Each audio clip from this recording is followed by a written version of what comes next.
So you did mention at the time in one of your columns that Pat Brown also rejected several of their programs. Mm-hmm. You were wrong. Yes. Indeed, Pat Brown never rejected one. Well, you're saying that I was wrong doesn't necessarily make it so, but Mr. Vidal's problem is, I suppose, best exemplified by the fact that the American people in whose behalf he speaks, with occasional eloquence, seem to be able to get along very well without him. It was Mr. Reagan who, notwithstanding the fact that, like the Republican Party, he ran on a platform advocating human greed, won the Democratic contest by a million votes, all of them Democratic votes, since it was required to have a million votes. But I think... figures. Now, this being the case, it seems to me that they either are transcending your analysis, or else they're so dumb. But Bill, they don't benefit from your If I may say so, the electoral process often makes great errors. I think you would agree, according to you, it's made nothing but errors since 1932, with a sort of 8-year interregnum of a man that you didn't much admire. In fact, you criticized Richard Nixon for his unctuous love and attention of the great general. Mm-hmm. I think unctuous was a rather good word. Yes, but I can account for those errors.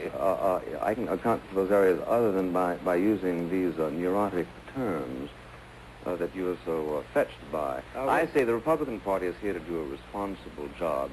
To suggest that they're here simply as an instrument for the exploitation of the people is to engage in a diseased kind of analysis, which increasingly Mr. Vidal finds to his liking. But fortunately, it's not a national concern.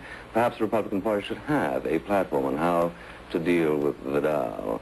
If absolutely necessary, I will write it for them. But meanwhile, I wonder what they're going to do with Reagan. I'd be very, very nervous. You have written lately of your intimacy with Reagan and with Nixon, and that you've discussed the Vietnam War with them, and that you are satisfied with their positions.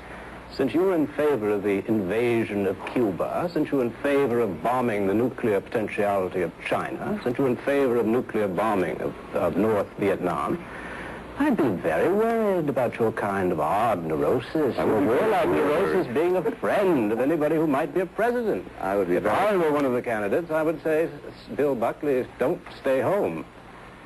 I would be very worried, too, if you had such a grand guignol view of what it was that I've advocated. I've never advocated the nuclear bombing of North Vietnam. You have. I'll give you time and place if it amuses you. Well, you won't. I will, because I know why. The nuclear bombing of Red China struck me as it struck John F. Kennedy as a viable proposal in midsummer of 1963. I advocated the liberation of Cuba at the same time that Mr. Kennedy ordered the liberation of Cuba. You were in favor, Bill, if we don't mind. Wait a minute, don't duck away from the record. You said we should enforce the Monroe Doctrine and invade Cuba, the sooner the better, in your little magazine whose name will not pass my lips, April 1965.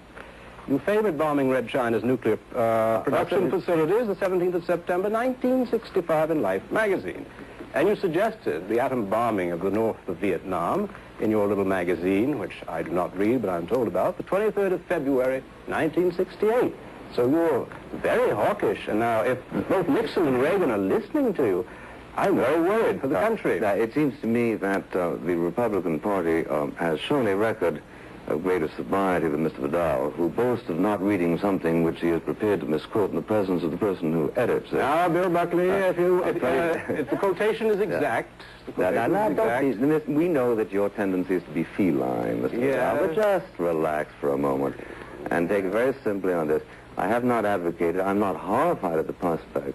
Well, I just quoted when you said these things and where. Now, are you saying you didn't say I am saying that I didn't say that your misquotation... Tune in this time tomorrow night, and we will have further evidence of Bill Buckley, cold warrior turned hot. That's right, and about the human greed of everybody in the world except yourself. And then tomorrow... There are saints. Tomorrow I'll tell you what Mr. Vidal thinks about the Kennedys. Good night, and let me tell you...